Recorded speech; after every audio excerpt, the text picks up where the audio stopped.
जो प्रॉपर्टी के लिए या थोड़ा सा पैसे रुपया के लिए अपने भाई से नहीं बात करते हैं, अपने पिता से नहीं बात करते हैं, अपने परिवार से बात नहीं करते हैं, अपने माता पिता से ढंग से बात नहीं करते हैं, वह ना कहीं उनके दिलों में, उनके रगों में औरंगजेब का खून बह रहा है। 3 बेटे हैं और प्रॉपर्टी के लिए आपस में बात नहीं करते हैं और यहाँ तक कि अपने पिता से भी बात करना बंद कर दिया है।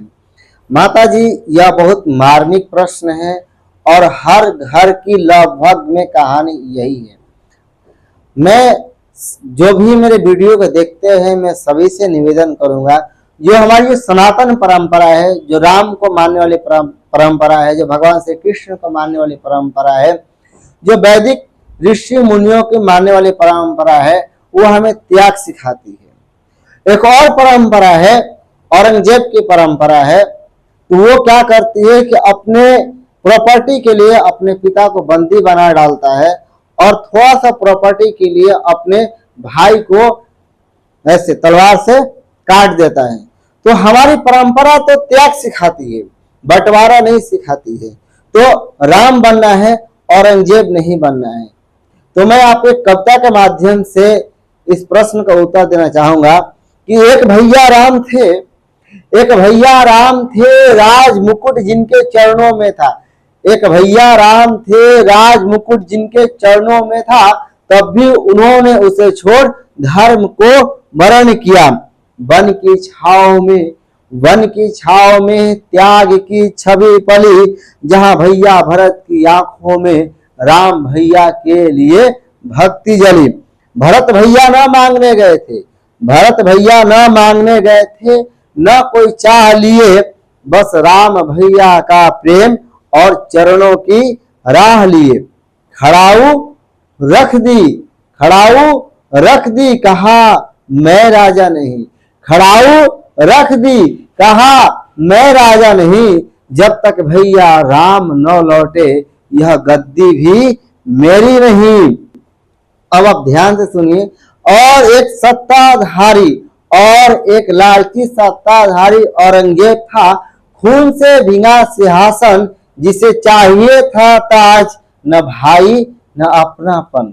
दारा सिको जो सोच में था नर्म, दारा सिको जो सोच में था नर्म, औरंगजेब बना उसका तलवार का कर्म।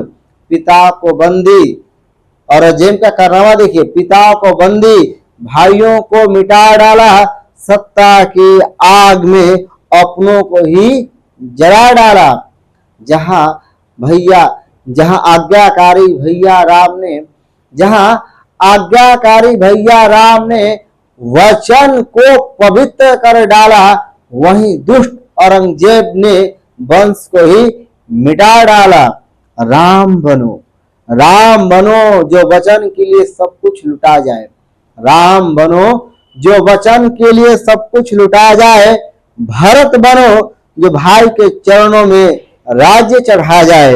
औरंगजेब मत बनो, जो तख्ता के लिए भाइयों को मार जाए और रिश्ते की लौ में खुद को ही बुझा जाए। इसीलिए जो प्रॉपर्टी के लिए या थोड़ा सा पैसे रुपया के लिए अपने भाई से नहीं बात करते हैं, अपने पिता से नहीं बात करते हैं, अपने परिवार से बात नहीं करते हैं, अपने माता पिता से ढंग से बात नहीं करते हैं, वह ना कहीं उनके दिलों में, उनके रगों में औरंगजेब का खून बह रहा है, उनके अंदर सनातन परंपरा का खून नहीं बह रहा है। बहुत कड़वा शब्द बोल रहा हूं, ध्यान रखिए।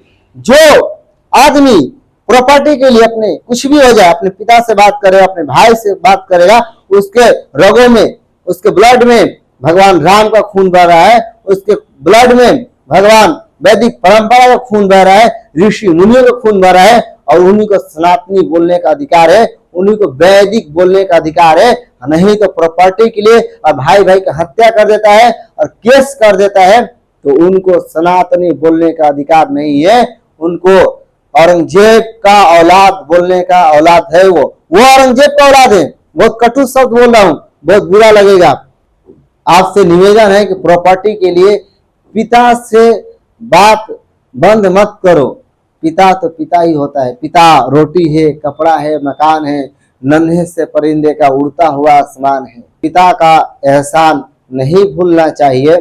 और आप जितना तीनों भाई ओम का जाप करेंगे, ओम का ध्यान करेंगे, मन उतना ही शांत हो जाएगा। जो मन में जो विचार आ जाता है जाने अनजाने में, ये सबके अंदर आ जाता है, इसमें कोई बहुत बड़ी भूल नहीं है, ये बहुत बड़ी आपने अन्याय नहीं किया हुआ है। और आप ओम का जाप करेंगे, ईश्वर का ध्यान करेंगे दिन प्रतिदिन, तो आपका मन पवित्र हो जाएगा। जैसे से मन आपका पवित्र होगा आप में, क्योंकि हर आदमी में कहीं ना कहीं ईश्वर की सत्ता विद्यमान होता है, आप निश्चित तौर पर माता जी आपके बच्चों में सुधार आएगा। और आज के लिए इतना ही। जय हिंद, जय भारत।